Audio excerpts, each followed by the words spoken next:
Hello students, in this video we discuss about production function part 2 of subject economics class 11. In this video we discuss about the law of production function, that is the variable proportion, and the returns to scale. Let me start it. What is the law of a production function? Actually law of production जो function है उसको दो parts में divide किया है, laws of variable proportion and laws of return to scale. Laws of variable proportion जो है ये एक शॉर्ट टर्म प्रोडक्शन फंक्शन होता है जिसमें हम लोग जनरली कम से कम एक यूनिट यानी जो एक इनपुट होगा वो वेरिएबल यानी चेंजेस हो सकता है, और इसे लॉ ऑफ डिमिनिशिंग रिटर्न भी बोला जाता है, और ये शॉर्ट टर्म के लिए यूज़ करते हैं law of variable proportion. Second है लॉ ऑफ रिटर्न स्केल्स. ये लॉन्ग रन प्रोडक्शन होता है, इसमें सारे इनपुट्स वेरिएबल्स होते हैं यानी सारे इनपुट्स को हम चेंज कर सकते हैं, और लॉ वेरिएबल में सारे इनपुट्स को चेंज नहीं किया जा सकता, केवल एक ही इनपुट को चेंज कर सकते हैं. और रिटर्न टू स्कूल में सारे इनपुट जितनी चीज़ें हम लगा रहे हैं उनको चेंज किया जा सकता है. वन बाय वन इनको हम डीपली डिस्कस करेंगे, लेकिन जो लॉज ऑफ रिटर्न स्केल्स है वो हमारे सिलेबस में नहीं है, केवल लॉ ऑफ वेरिएबल प्रोपोर्शन है. What is the meaning of law of variable proportion? The law of variable proportion is related to the short run production. In this, when the increase in a variable factor keeping other factor constant, initially the marginal product rises, but after reaching a certain level of employment it starts declining. That's a law of variable proportion states. क्या होता है, इसमें एक variable को हम change करते हैं, बाकी सारे फैक्टर्स को कांस्टेंट रखा जाता है, जिसकी वजह से क्या होता है, मार्जिनल प्रोडक्ट राइज होता है, और वो एक लेवल पे पहुंचने के बाद जब एम्प्लॉयमेंट पूरा फुल हो जाता है इसके बाद वो डिक्लाइन करना स्टार्ट कर देता है. वो होता है law of variable proportion. Generally इसे हम लोग रिटर्न्स टू वेरिएबल फैक्टर भी बोलते हैं, यानी रिटर्न्स टू फैक्टर भी बोला जाता है.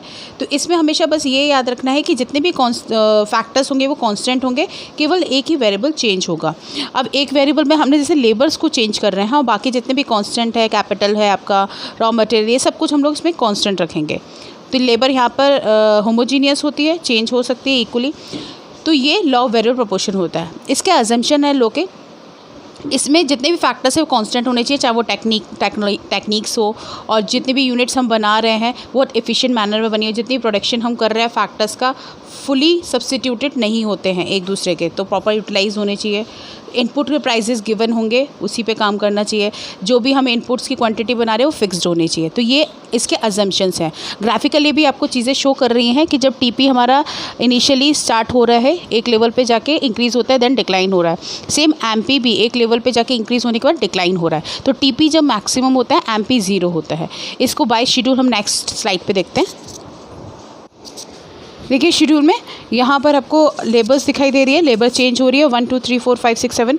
ना कि आपका लैंड है कांस्टेंट है, कैपिटल है वो कांस्टेंट है, वो बाकी फैक्टर्स चेंज नहीं हो रहा है. तो टीपी जब निकाला जाता है तो 0 × 10 कितना हो गया, 0. 10 × 1 10, देन 10 × 2 20, एंड उसमें 10 और कर दिया 30. तो इस तरीके से टीपी आपकी निकल के आ जाएगी. टीपी जब निकल के आ जाएगी इसके बाद एपी निकालते हैं. एपी कैसे निकलता है, जो आपका टीपी है डिवाइडेड कर दीजिएगा इसके क्वांटिटी से. तो क्वांटिटी से डिवाइडेड कर देंगे तो आपका एवरेज प्रोडक्ट निकल के आ जाएगा. Marginal product change in AP करके निकाला जाता है. तो ये एमपी निकल के आ गया, यानी जो हम एडिशनल प्रोडक्शन किया जा रहा है वो. अब इसमें फर्स्ट स्टेज में देखिए 10 20 30 यानी इंक्रीजिंग मैनर में है. सेकंड स्टेज में 20 15 13 4 0, ये सेकंड स्टेज में क्या हो रहा है, डिमिनिशिंग हो रहा है, कम हो रहा है. नेक्स्ट थर्ड स्टेज -4 -8, ये थर्ड स्टेज में नेगेटिव हो रहा है. तो ये 3 स्टेजेस हैं जिनको हमने डिवाइड किया है. First stage average product rise हो रहा है, सेकेंड स्टेज में एवरेज प्रोडक्ट डिक्लाइन हो रहा है, और थर्ड स्टेज में मार्जिनल प्रोडक्ट नेगेटिव हो रहा है. ये क्यों होता है, वो इसलिए होता है स्टार्टिंग में जितनी रिसोर्सेज दी जाती हैं हम प्रॉपर यूटिलाइज करते हैं, उसके बाद हम लोग थोड़े से कांस्टेंट हो जाते हैं. आफ्टर दैट जब हमारे पास रिसोर्सेज ख़त्म होना स्टार्ट हो जाती है तो हम लोग बिल्कुल डिक्लाइन होकर नीचे नेगेटिव हो जाते हैं. तो MP becomes negative because it is the last stage.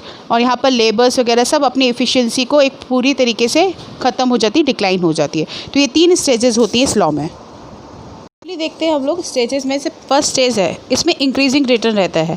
इसमें टीपी हमेशा इंक्रीजिंग रेट से इंक्रीज होता है. एपी भी also increases at the highest point of the end of the stage, और एमपी भी इंक्रीज हो रहा है.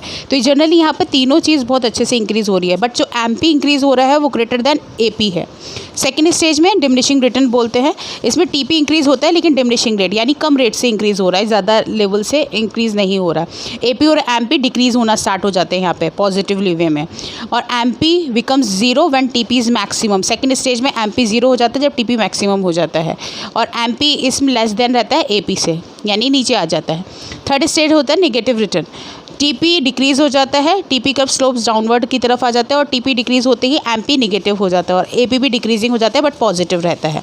तो ये स्टेजेस हमारी लॉ ऑफ वेरिएबल प्रोपोर्शन की, इन तीनों का ये स्पेसिफिकेशन आता है कि आपको ये 3 स्टेजेस एक्सप्लेन करूँगी तो आप इस हिसाब से एक्सप्लेन कर सकते हो। Now where should rational firm produce, अब कहाँ पर फर्म प्रोड्यूस करेगी। जैसे पहला स्टेज जो है MP is above AP, MP क्या है, एपी से अबव है, तो इसका मतलब है कि हम लोग इनपुट को ज़्यादा इंक्रीज़ कर रहे हैं, आउटपुट भी इंक्रीज़ हो रहा है ग्रेटर प्रोपोर्शनेट पे। सेकंड जो फर्म है यहाँ पर बेस्ट पॉसिबल यूज़ कर रही है फिक्स फैक्टर का फर्स्ट स्टेज में। दूसरा यहाँ पे फर्म जो है वो इंसेंटिव भी इंक्रीज़ कर रही है इनपुट के साथ साथ सेकेंड स्टेज के ऊपर, तो ये फर्स्ट स्टेज में हो रहा है। थर्ड स्टेज में एमपी निगेटिव हो रहा है, जिससे कंट्रीब्यूशन क्या है लेबर का नेगेटिव होता जा रहा है, क्योंकि वो कम होती जा रही है, काम करना कम कर देती है, इससे आउटपुट भी डिक्रीज़ हो रहा है। दूसरा यहाँ पर जो एम्प्लॉय किया वो एडिशनल लेबर्स लगा रखी हैं, उसकी वजह से भी एफिशिएंसी डिक्रीज़ हो रही है।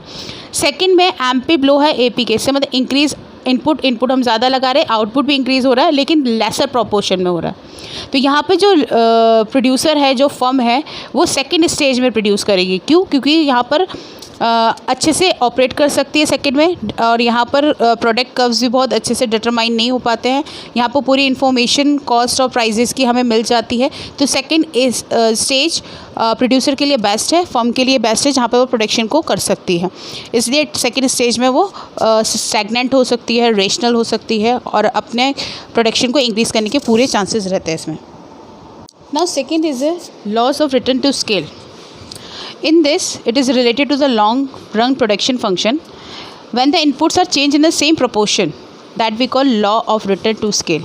इसमें क्या होता है, सारे जितने भी वेरिएबल्स हैं वो चेंज हो जाते हैं, क्योंकि लंबे समय तक जब टाइम पीरियड हमारे पास होगा तो हम लेबर भी चेंज कर सकते हैं, हम मशीन भी चेंज कर सकते हैं, हम रॉ मटेरियल भी चेंज कर सकते हैं, कैपिटल भी चेंज कर सकते हैं। तो जिसमें सारे फैक्टर जब चेंज हो जाते हैं, वेरिएबल होते हैं, वो हमारा होता है law of return to scale.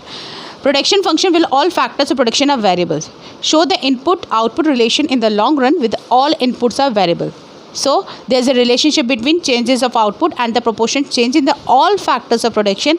It called law of returns to scale. इसमें एक रिलेशनशिप है, जितना आप आउटपुट में चेंज करोगे उतना आपको इनपुट में जो चेंज करना पड़ेगा, फैक्टर्स में जो चेंज करना पड़ेगा, वो law of return to scale में है. एक्चुअली इसका ज़्यादा मैटर आपके सिलेबस में नहीं है, बट इसका डिफ्रेंशिएशन एंड मीनिंग आपको पता होना चाहिए. नेक्स्ट स्लाइड पे हम डिफ्रेंशिएट देखते हैं, इन दोनों में डिफ्रेंशिएट क्या है.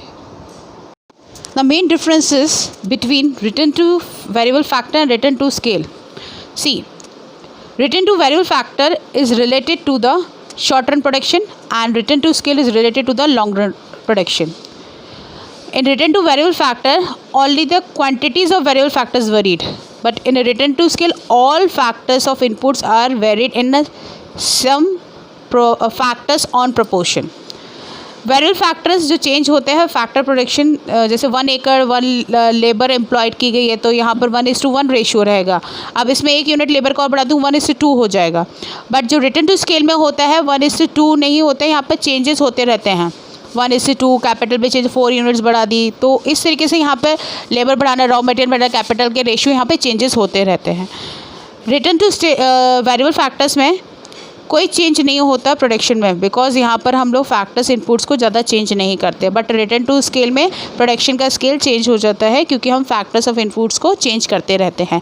तो ये डिफरेंशिएट बिटवीन है return to variable factor and return to scale. इसके अलावा भी आप और पॉइंट्स को ऐड कर सकते हैं. मेजरली ये रीजंस क्या है अप एंड डाउन का, जब हम लोग के पास स्टार्टिंग में सारी रिसोर्सेज गिवन होती है तो हम पूरी फुल यूटिलाइजेशन के साथ चीज़ों को यूज़ करते हैं तो इंक्रीज़ होते हैं. एक टाइम आता है जहाँ पर रिसोर्सेज थोड़ी सी कम होना स्टार्ट कर देती है और लोग ज़्यादा हो जाते हैं, तो वहाँ पर हम स्टैग्नेंट हो जाते हैं, यानी कांस्टेंट हो जाते हैं.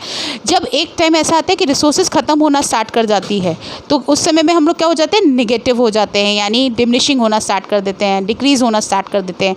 तो यही चीज़ आपको इस लॉ ऑफ वेरिएबल प्रोपोर्शन में देखने को मिलती है. Increasing rate, stagnant, then after the decreasing rate. तो यही 3 स्टेजेस इसमें हैं. So the ideal factor ratio is the optimum combination of variable and fix factor. जहाँ पर हम ऑप्टिमम यूटिलाइजेशन करेंगे वेरिएबल एंड फिक्स फैक्टर्स का, वो आइडल फैक्टर रेशियो कहलाएगा लॉ ऑफ वेरिएबल प्रोपोर्शन में। यानी second stage is a producer tries to operate all the production in the second stage. So it is completed full topic law of variable proportion. Now you have any query regarding to this topic, message on the ERP. Thank you students.